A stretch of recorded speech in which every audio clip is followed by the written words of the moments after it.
अस्सलाम वालेकुम। आपको पता है कि तीसरा सिपारा है, सूरह बकरा पढ़ रहे हैं, उसी को हम कंटिन्यू कर रहे हैं। बिस्मिल्लाहिर्रहमानिर्रहीम।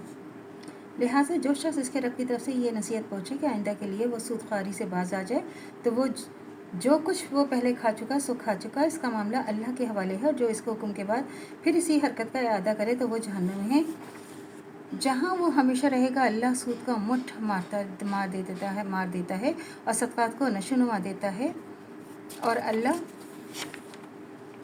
किसी नाशुक्र से बदअमल इंसान को पसंद नहीं करता। देखें कितनी सख्त आयत है और कितना सख्ती से अल्लाह ताला ने मना फरमाया है सूद को। और अब तो हर जगह सूद है, हमारे तो बिलों में भी सूद आ रहा है, हर चीज़ में सूद है।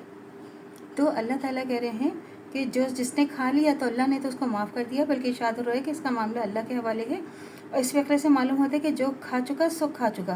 कहने का मतलब ये नहीं कि जो खा चुका इसे माफ़ कर दिएगा, बल्कि इससे महज कानूनी रियायत मुराद है, बल्कि जो सूद पहले खा चुका है इसे वापस देने का कानूनन मुतालबा नहीं किया जाएगा, क्योंकि अगर इसका मुतालबा किया जाए तो मुकदमात का लामतनाही सिलसिला शुरू हो जाए, जो कहीं जाकर ख़त्म ना, मगर अखलाकी हैसियत से उसके माल की निजात बादस्तूर बरकरार रहेगी। जो शख्स किसी ने सूदी कारोबार से समेटा हो, अगर वो हकीकत में खुदा से डरने वाला होगा, तो इनका माशी अखलाकी नुक्ता नज़र वाकई इस्लाम कबूल करने से तब्दील हो चुका होगा, तो वो खुद अपनी इस दौलत को जो हराम ज़राए से आई थी अपनी ज़ात पर खर्च करने से परहेज़ करेगा, और कोशिश करेगा कि जहाँ तक इनके अखबारों का पता चलाया जा सकता है इनका माल इसके पास, इस हद तक उनका माल जो है उन्हें वापस कर दिया जाए।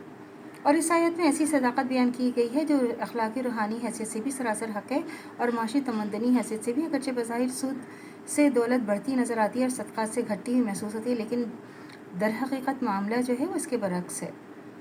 अखलाकी रूहानी हैसियत यह है कि बात वाज़ेह कि सूद दरअसल ख़ुद गर्ज़ी, बुख़ल, तंगदिली और संगदिली जैसी सफ़ात का नतीजा है, और इन्हीं सफ़ात को इंसान में नशोनुमा भी देता है। इसके बरस सदक़ात नतीजा है फयाज़ी, हमदर्दी, फ़राख़दिली, आला ज़र्फ़ी जैसी सफ़ात, और सदक़ात पर अमल करने से यही सफ़ात इंसान के अंदर परवरिश पाती हैं।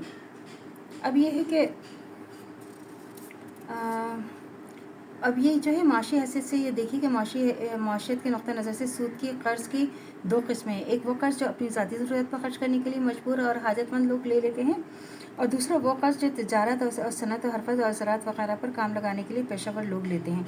इनमें से पहली किस्म के लोग कर्ज़ को तो एक दुनिया जानती है, इस पर सूद वसूल करने का तरीक़ा नहायत तबक्कुन है, और दुनिया का कोई मुल्क ऐसा नहीं है जिनमें महाजिन अफराद और महाजनी या इदारे ज़रिए से गरीब मज़दूरों का, काश्तकारों और कलीलुल माश अवाम का खून ना चूस रहे हों।